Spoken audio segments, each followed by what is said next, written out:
12 cilindri, grigio scuro, launch control. The hell? That is weird. Look at that. Oh, jeez. What's up, ladies and gentlemen, and welcome to this POV review by Autobahn. My name is Max, and today you join me on a lovely day with the all new, well, not all new, it's been around for a while, but to us it's new, the Ferrari 12 Cilindri, or as you are supposed to call it, the 12 Cilindri, which is the successor to the 812 Superfast, which we absolutely adore. Today I'm going to show you around it. We'll take a look at the design, the features, the engine, everything interior, and then we'll take it for a drive towards the Autobahn for an Autobahn blast. So we took this car at Thijs Timmermans, who has been kind enough again to lend us this absolute beast of a car. Check out Thijs Timmermans if you're interested in anything like this. He has this one over there, but there are a lot of other very cool cars for sale over there, so definitely have a look if you're interested. It is a beautiful company, and as you know, Thijs always lets us have a go in his cars, which is awesome because that means that we can share it with you. So 12 Cilindri, which is, well, it's sort of retro, isn't it? I don't think it's meant to be really retro per se, but I think they definitely took a couple design cues from old Ferraris and put that in here, which notably for me the most obvious one and the coolest one is that front end with that horizontal slat. That is just immediately your mind goes to Daytona, right? I love that. I love that front end. I think it's super cool. I love that Ferrari did this. Compared to a lot of other modern Ferraris, I think this, well, especially like the V8s and the SF90 and the new Testarossa, I think this looks a lot better. The new Testarossa also has a really cool front end, which looks like one of those like 60s race cars with that super aggressive front splitter. But I also like this throwback to the 1950s and 60s V12 GTs from Ferrari, which they themselves call the most beautiful Ferraris. Yeah, have to agree. So at the front we've got beautiful carbon fiber as well, and these headlights that are sort of integrated into the body, so it's a very smooth front end with the daytime running light in there with a little bit of aluminium, sort of brushed aluminium there to give it, I don't know, it might be a wink, a nod to the old chrome trim that you used to have on these V12 Ferraris. So air goes in there. We've got vortex generators underneath the body right there, as you can see. So aero is mostly invisible on modern Ferraris, which I really like. You have a little bit of an air curtain right there, which is also nice, and then air goes in there, out here, pulls wind from the wheel wells as well, goes out here as well, right there. Super nice. And these absolutely gorgeous wheels. I love this spec. I think it's a very handsome car in the right spec. I've seen some specs that I don't really love. This is, I think, a really good one. This is grigio scuro combined with these beautiful 21-inch wheels. Gorgeous design with those sort of fans, and then behind that carbon ceramic brakes, 398mm discs with sort of gold bronze calipers.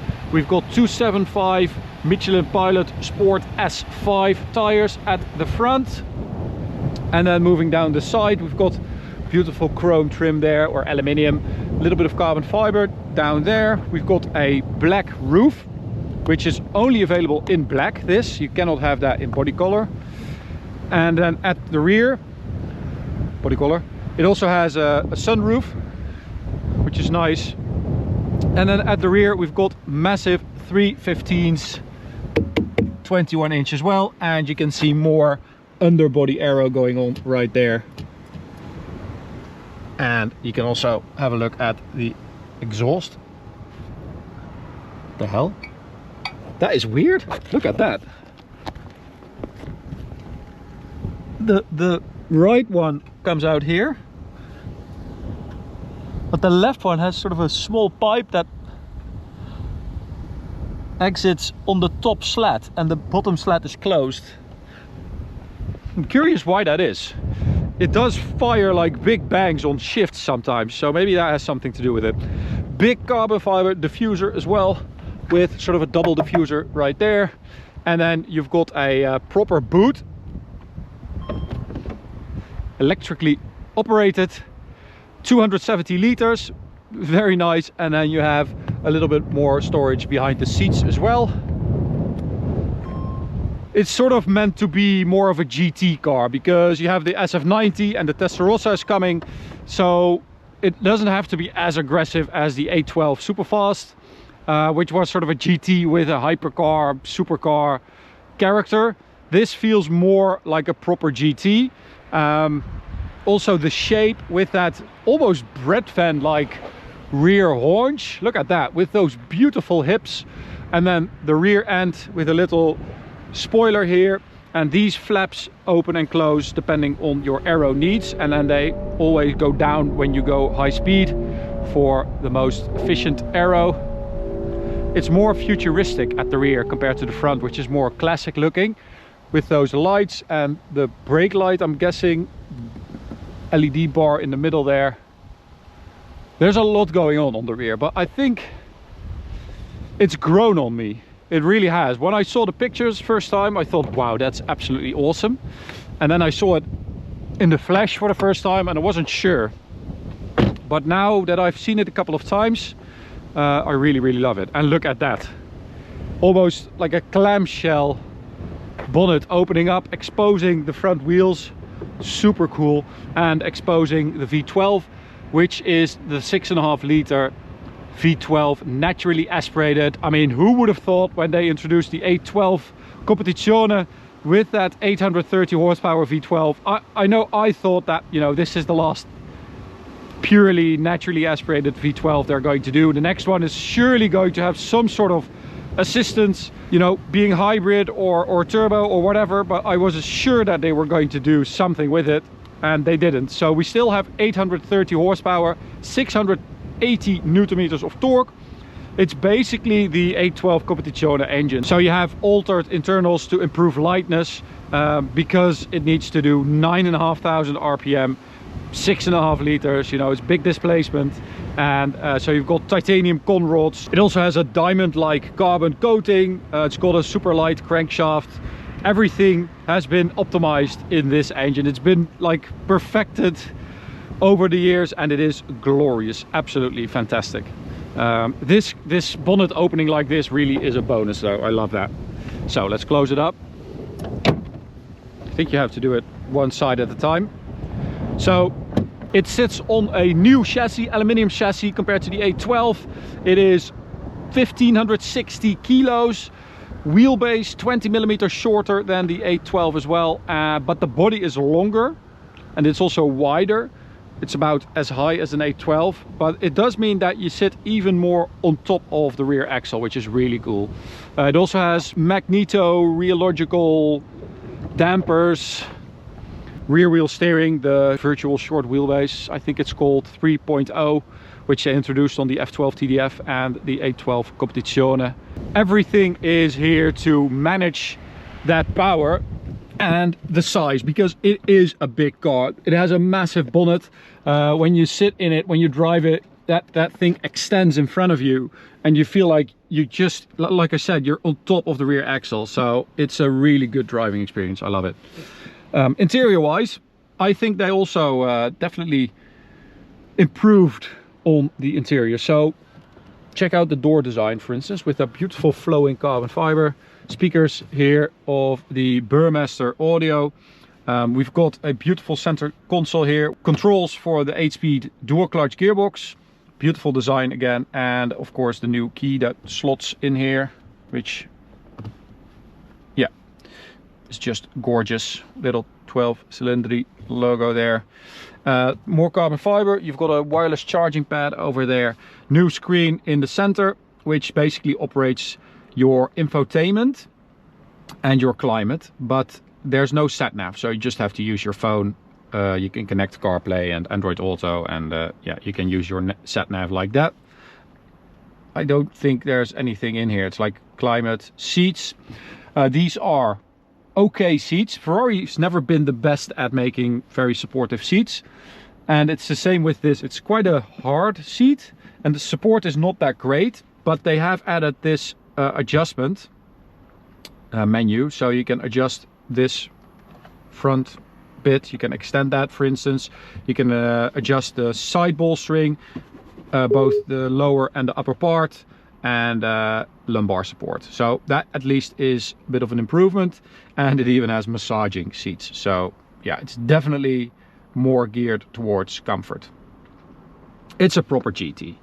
Alcantara on the dash as well, passenger display, which is optional, and then the steering wheel, which is nice carbon fiber with the Manatino switch and the indicators, pedals behind it. It's got touch operated buttons, which sort of turn off when you're driving. I'll show you in a bit. It's not the easiest thing to operate.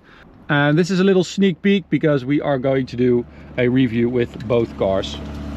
Cool car, bro? Holy crap, that's a cool spec. Right? Where's the video coming to? I do know that they are working on this at Ferrari. They know that the touch button thing isn't really optimal for driving and operating, so they even have different steering wheels available now, so you can basically retrofit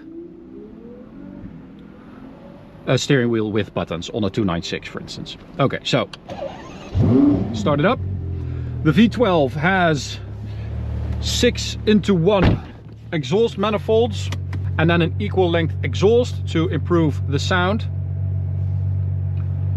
which is awesome. It's not super loud, but it sounds really, really good.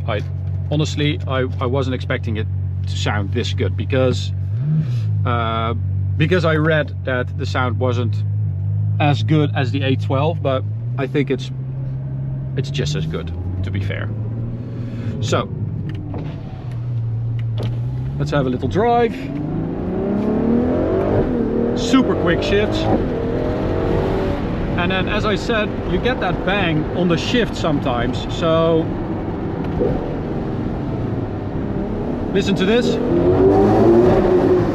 That super, super crisp bang on the shift is awesome. It adds something completely new to the shift. Oh, I love that. I think that's a very good idea. Handling wise,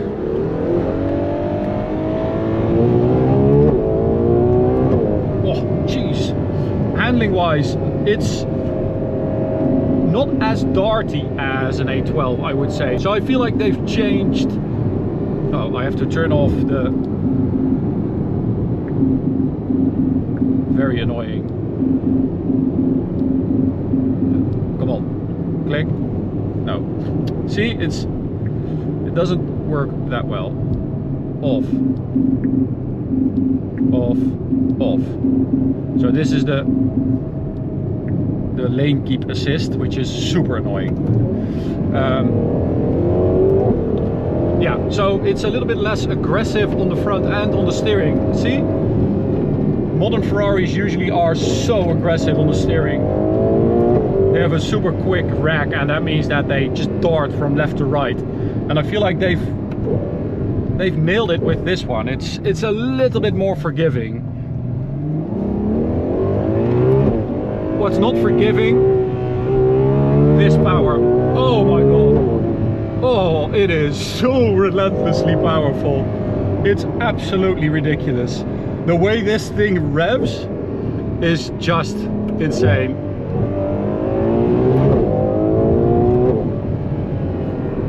And again, those bangs.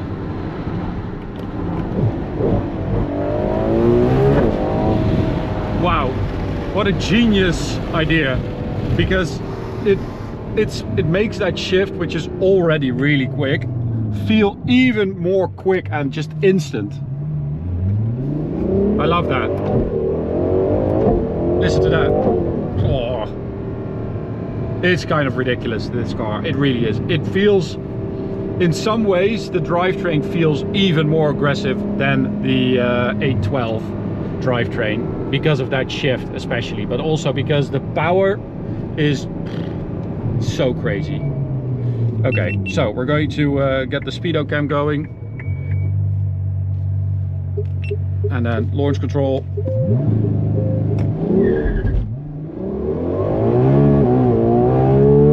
Which is not great. Launch control is very fussy. It doesn't really like to launch basically, because it always like bogs down.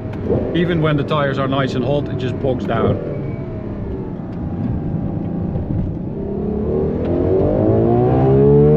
Oh, but that like 6.5 to 9,500 RPM is just ridiculous. They even limited the torque curve. Well, they flattened the torque curve in 3rd and 4th gear between 2,000 and 5,000 RPM, because that's the area that you will be spending your time in on a country road. And they felt like the torque had to be limited to make it more comfortable.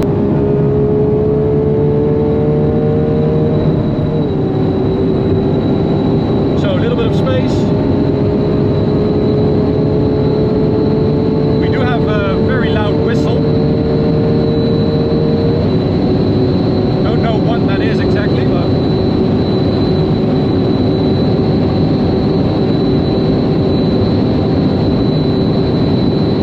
look at the way this thing just keeps pulling. That is ridiculous. Carbon ceramic brakes. Thank you very much. Oh, well, what a car! Holy moly! Honestly, this stops the 812 in a way that I didn't think would be possible. I drove here from Thijs-Timmermans. It's like just over an hour in comfort mode. You know, suspension in comfort, automatic gearbox. It is super nice and quiet and comfy. Way more so than an 812, but I don't really feel like it's lost that much of its aggression, of its like hyper GT character. But that's one of the reasons why we're doing a back-to-back comparison review with that 812 that you just saw, because when you drive them back to back, you notice those differences a lot better. Okay.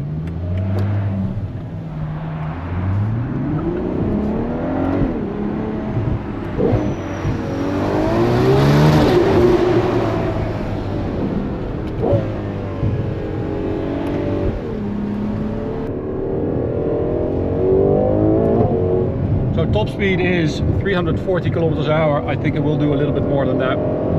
I don't think we will get any more space than that, because it's been absolutely horrible today.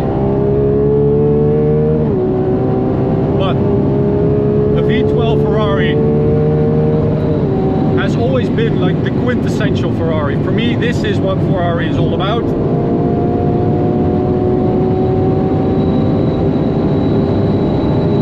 And with this sort of throwback